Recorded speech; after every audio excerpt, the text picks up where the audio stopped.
Ассаламалейкум. Құмар ойнап жүрген бауырым. Мен құмар ойыны ғана ойнаймын, менде басқа не күнә бар деп өзім ақтап жүрген бауырым.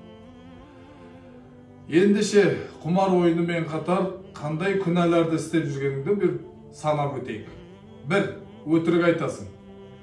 Отбасы мүшелеріңе өтірік айтып бастайсың. Құмар ойыны өтіріктің есігін ашып берді саған. Бұрын ондай адам емес едім. Екі, уәде бересің, уәдеңе тұрмайтын боласың.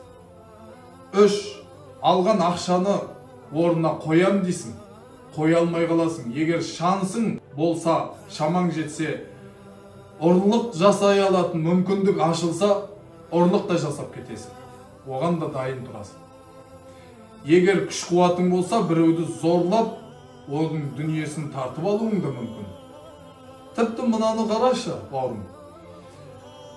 Жалқаулық басып, өз жұмысыңа барғың келмейді. Неге? Миллиондап мына жаққа салғаннан кейін, ана жерде бір 150 мың үшін, 200 мың үшін бір ай бойы жүргің келмейді. Осылайша жеңіл ақша табудың жолын көздеп бастап, жұмысыңнан да айырылып қаласың. Бала шағаңды аш қалдырасың, достарыңды лақтырып кетесің. Ол достар ертең қияметте, аршының көлеңкесінде сенімен бірге болатын достар болуы мүмкін еді. Әрқайсысын ақша алып лақтырып кеткенсің. Осылайша міне құмардың алып баратын жақтары. Тіпті мына сұрақты өзіңнен сұрашы. Кәп қазір құмар ойыны ойнамайсың.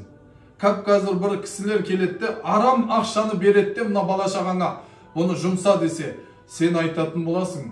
Жоқ, мен арам ақшаны бала шағама жұмсамайым деп. Ендеше ойланшы, құмар ойыннан табатын арам ақшаны кімге бермекшісің? Оны да бала шағаңа ма? Жоқ болатын болса, онда неге ойнап жүрсің, бауырым? Неліктен өзіңді өзің алдап жүрсің? Тіпті ең соңында шайтан малғұн мынандай ой салады, сыбыстары болады. Өзіңе қол жұмсада құтыл. Ағайын туыстың арасында, қоғамда, достарыңның арасында ешқандай құның қалмады. Өліп құтыла ғой деген сыбыстар басталады. Сонда міне шайтанның адастырудағы міне мақсаты жүзеге асатын болады. Сондықтан бауырым, бір құмар ойын ойнап жүрмін, не істедім басқа деп ақталмағын. Құмар ойынын Алла Тағала пұтқа сыйынуменен бірдей қылып баяндаған. Алладан харам нәрсені сұрай аласың ба?